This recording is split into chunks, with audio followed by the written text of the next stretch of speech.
Hello and welcome back to me, Blasky, and today we're going to take a look at my top / tricks in 2017 that I normally use to start off on a wipe and end up in success.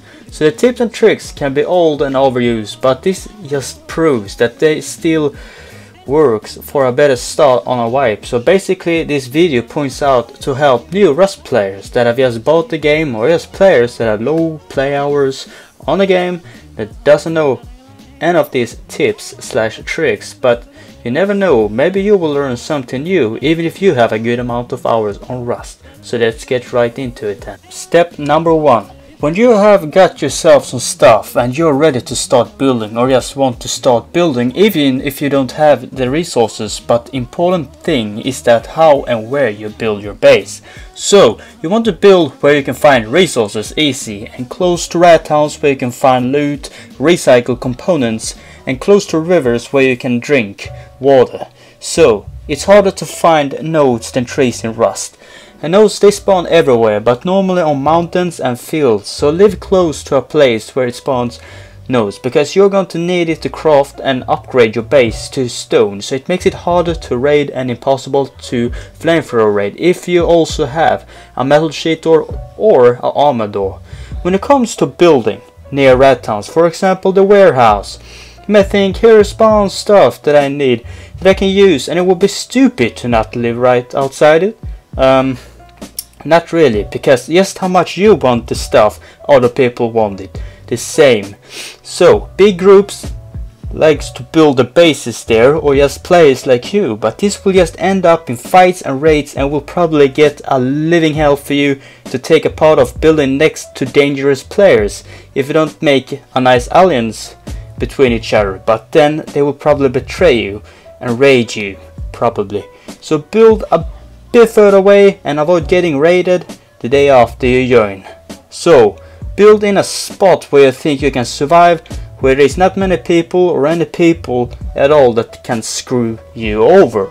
So about the base design, don't waste so much time on building your first base on the wipe big. It will just take much of your time, and in the process people will probably just kill you and take over it. So start off with building a little one that we call a starter base with a triangle foundation like that, and then just place the door. This makes it almost impossible for door campers to go deep on your base. I would also recommend you to build in the cupboard. If you don't, they go deep on you. They will not just take all your stuff, they will also grief you. But this base design is just a bad example, but I hope you get my point here. So after this is done, just upgrade this to stone and they can't flamethrower raid you, so long as you still don't have your wooden door. They will start.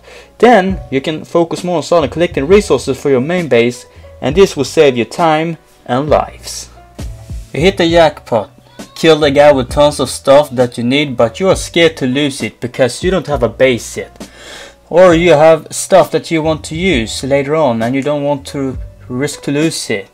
Then don't worry, there is a way. All you need is a wooden box. So now when you have the box, just place it in a rock, but remember the box is bigger than some stones and will clip through, so find one where it fits. So this trick is overused. It's a risk that people can still find it, but all the times I use the trick, then no one have found my hidden box. Maybe because I'm a lucky player, or people have just been looking in the wrong places. When you find a component, maybe a spring, you may think, I don't need this because I will never craft a gun, because I will never get all the parts. Yeah, maybe true, but you can still go and recycle it and get metal fragments for a Kolak or for a water pipe or something else that requires metal fragments. Also, when you find a can of tuna, you eat what's in it and instantly throws it away. But if you take the empty can of tuna and place it in a campfire and turn it on, it will melt down to metal fragments. This also works with empty bean cans, and this will just make it easier for you to get yourself a code lock down for your base, what else that needs required metal fragments. And a lot of people still don't think about this, especially not melting down empty cans in the fire for metal fragments. So you are on a hunt of the animals to kill, because you need your animal fat to craft the low grades, and after that you need to craft a furnace that will keep you going, but you don't find any animals and you don't want to kill players to get their animal fat, because there's a reason behind it. Maybe you're scared to die with things ahead and so on, but there is an easier way. The red barrels you see, when you destroy them you get crude oil, but you don't know what to do with it. So you go to a refinery that can be crafted, or you can go to places like Dome and put the fuel in there in the refinery and let it cook. So this is a modern services go much faster than normally does on vanilla servers. When you destroy these barrels you will also get pure low-grade fuel in a little amount, and if you find more of these barrels and destroy them and take the low-grade fuel, you will end up with enough to craft a furnace. You find these red barrels being with like normal barrels on the roads or like an edge of the roads and so on, and you will find these barrels is very usual to find at places like Dome. Maybe one of the most overused tricks, but as I said, this video points out to people that is not very experienced in Rust, and if you don't know this with a good amount of hours on Rust, it's time to learn it. So getting a furnace you need animal fat to craft low grade, and then craft a furnace.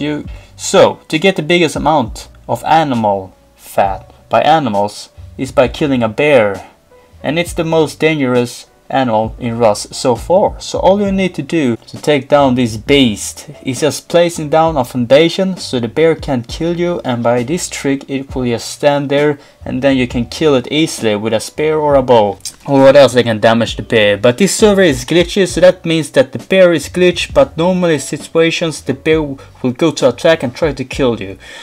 And it does lots of damage, so be fast with placing down the foundation before it's too late.